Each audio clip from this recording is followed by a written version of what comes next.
Stop making history boring. But how? Let me first show you 3 channels for this. Channel number 1 doesn't really create videos on war or historical events. It depicts some history-based trivia, or produces some creative scenarios like, what if British fought in the Vietnam War, or a day in the life of a North Korean soldier. But channel number 2 does exactly the opposite. They take any historical event or war and make documentary-type videos on it. The result? Same level of virality. And finally, channel number 3. It also does the same thing, but their videos are focused only on battles, not on other events. Now, I won't talk about their views, subscribers, or earning, because they all have been running the show for years. All of them have big numbers. Only the 3rd channel is comparatively new, and that's why, while the first 2 channels got millions of subscribers and earned around $30,000 per month, the 3rd one is still halfway there. But that's not our point today. The reason I showed them is so you can take inspiration on how to present history in the most engaging way possible. Just look at their views. The same audience who once hated history in school are now genuinely enjoying these videos. Why? Because they present it like a simple story, with visuals that feel more like comics, cartoons, or animated movies. And that's a brilliant psychological hack, because everyone loves comics and animated movies. This makes the content not just engaging, but also unforgettable. You watch these videos once, and the events stick in your mind. But there's one more thing I also want to show you: the animation style. See that they are all using a different animation style. The moment you see it, you can instantly tell which channel the video belongs to. This is how they set themselves apart as a distinct brand. So, let's get this straight. We learned mainly 2 major things from these. You can make history interesting and easygoing just by mixing simple storytelling with animations. And the animation must have a distinct touch that no other channel is using yet, because that style will become your brand. Now, for this, most tutorials drown you in drawing skills, animation software, or long scripts. But frankly speaking, you don't need any of that. In this video, I'll show you the exact process of how to make this kind of video step by step, choosing a special animation style. Stay with me till the end, because at some point you might feel like, okay, I got this, but in the end you'd end up copying any of those reference channels. And in this niche, being a copycat means destroying your channel before you even start. Having said that, let's start. Every failed history channel owner knows that awful feeling when they spend weeks making a history video, and then it only gets, let's say, 47 views on YouTube. I used to think it was luck. But I researched for 2 weeks to find out the real truth. Turns out there's actually a method that successful creators guard like a state secret. The creators who have been pulling millions of views have cracked a 2-part code that most people overlook blindly. But the formula is simple. You need to run 2 searches simultaneously. First, hunt for trend signals through YouTube search volume, Google Trends, and TikTok tags to know what people are actively searching. Second, analyze the top 5 videos on your niche and identify what they're missing, what gaps you can fill. And that's how I landed on the topic of Cleopatra. It has high name recognition, plus a massive content gap. Everyone was talking about her romance and beauty, completely ignoring her brilliant political strategy. So, that's the content gap I found. Meanwhile, I have a killer idea for the visuals, which I will reveal in this video in a couple of minutes, and I will show the whole process by creating an example video on Cleopatra. But here's where most creators crash and burn. They think picking the topic is the hard part. The real challenge is transforming that perfect topic into a script that grips viewers from frame 1. But does it mean you will spend day and night for weeks just for one video? No. And for that reason, I developed a specific prompt that forces AI to deliver both structure and assets in one shot. Open ChatGPT and give it this prompt. Within minutes, a decent script will appear in front of you, just like that. You will get all the prompts, not only this one, in the description below. This kind of prompt is not just a result of enough research and multiple trial and error. It's surgical precision that eliminates guesswork. Because a script is not only about the narration, it also decides what kind of visuals we are going to have. Remember, every single frame you create needs to be treated like a camera shot in a blockbuster film.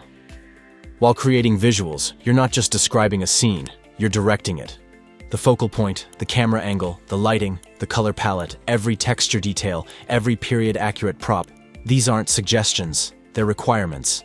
When you understand this, your prompts stop being wish lists and become blueprints. So, here's the framework. Structure every prompt into 4 critical sections: subject and action, environment and props, photographic attributes like lens and depth and composition, and style treatment.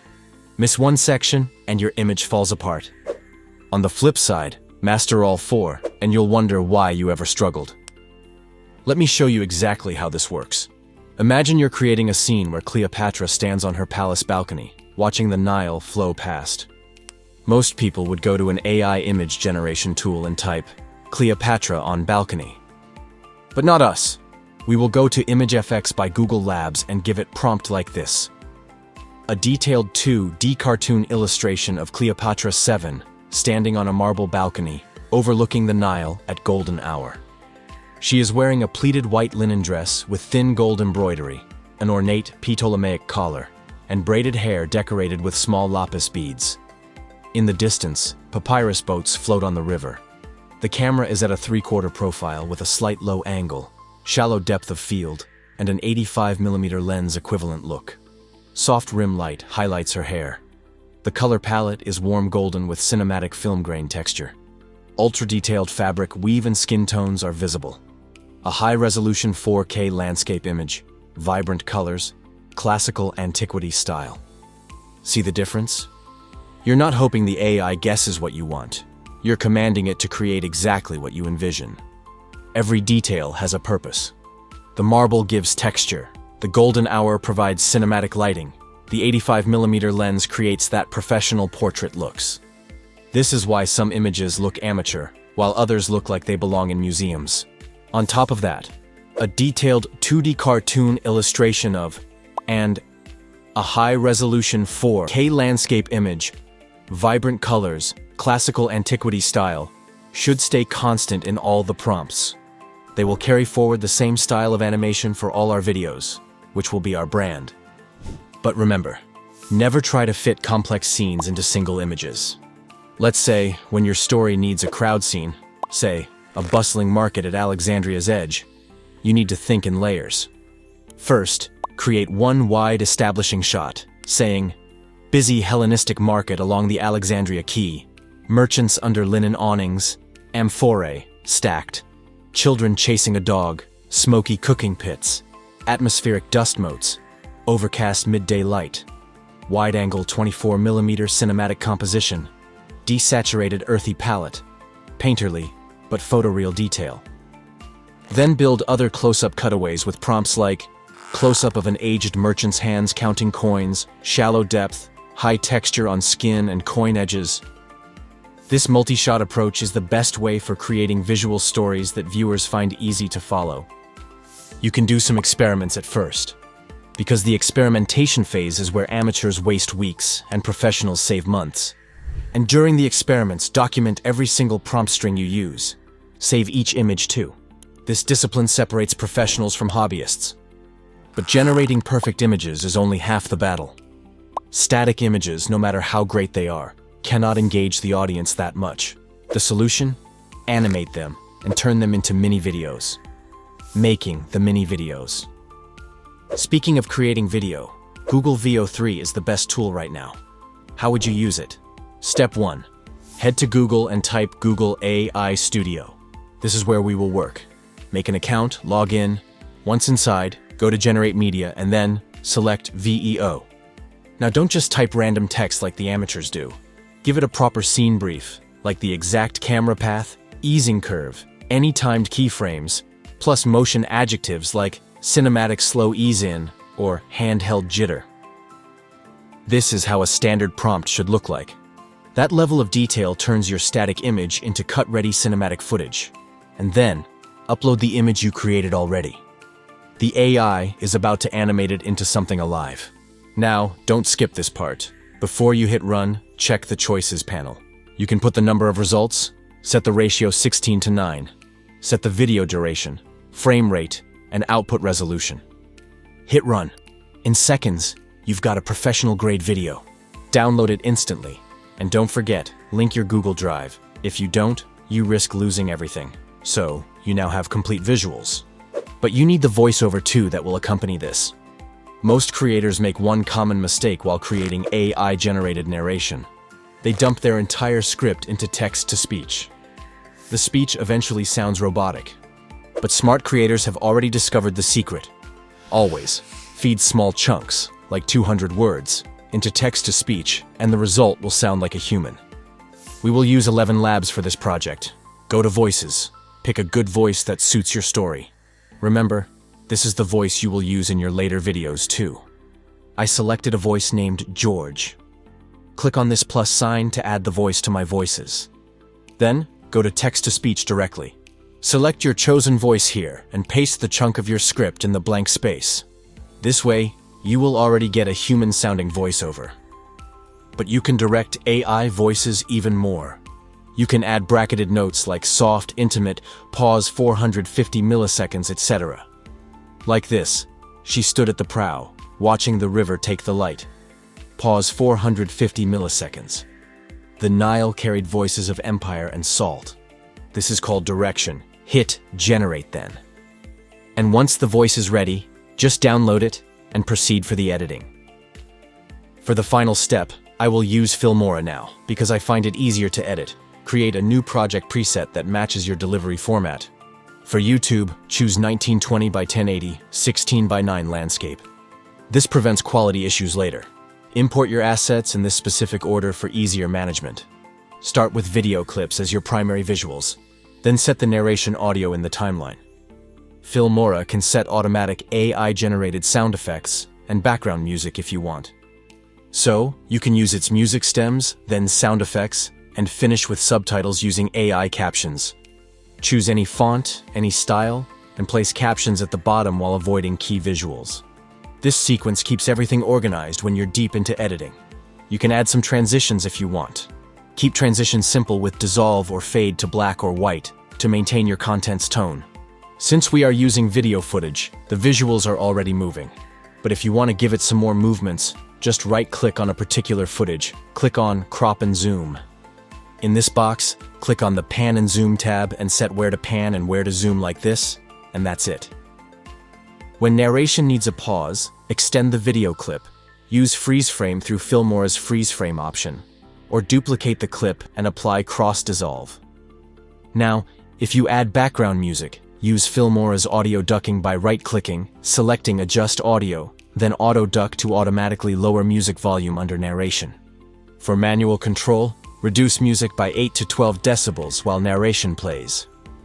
Use Filmora's fade in and out handles on clips by dragging them to create smooth transitions and avoid audio pops. Now, maintain visual consistency with Filmora's color LUTs under color, then LUT. Apply one LUT across your entire project for a cinematic look, or adjust individual clips with subtle changes to exposure, contrast, and warmth. Add film grain overlay from effects and overlays for texture. But don't export yet. Complete 3 review passes before exporting. First, check narrative pacing including cuts, pauses, and sync accuracy. Second, test audio balance on both headphones and laptop speakers since your audience uses different playback devices. Third, examine visual consistency covering color grading, caption placement, frame edges, and any artifacts.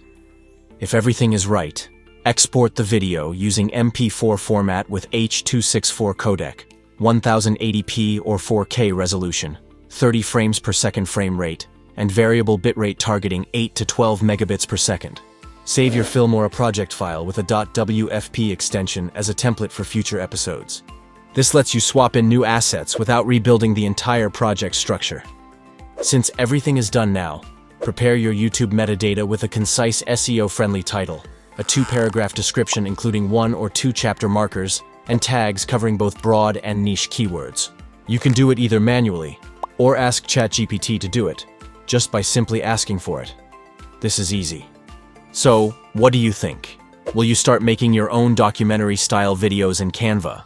Or are you going to let other creators take the spotlight first?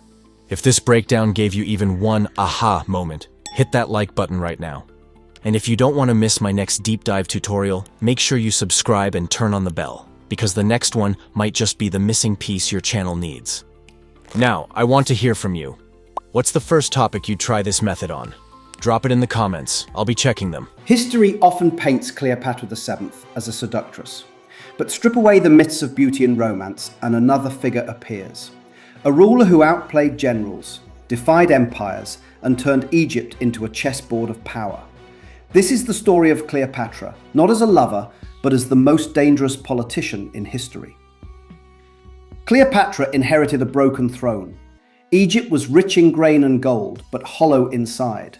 Corruption spread through the palace. Rival siblings plotted against her, and Rome loomed on the horizon. She understood something few rulers did.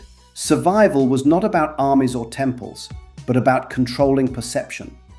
Most pharaohs clung to ritual. Cleopatra mastered communication. She was the first of her dynasty to actually speak Egyptian, instead of only Greek. She learned a dozen tongues, making her a diplomat who never needed interpreters.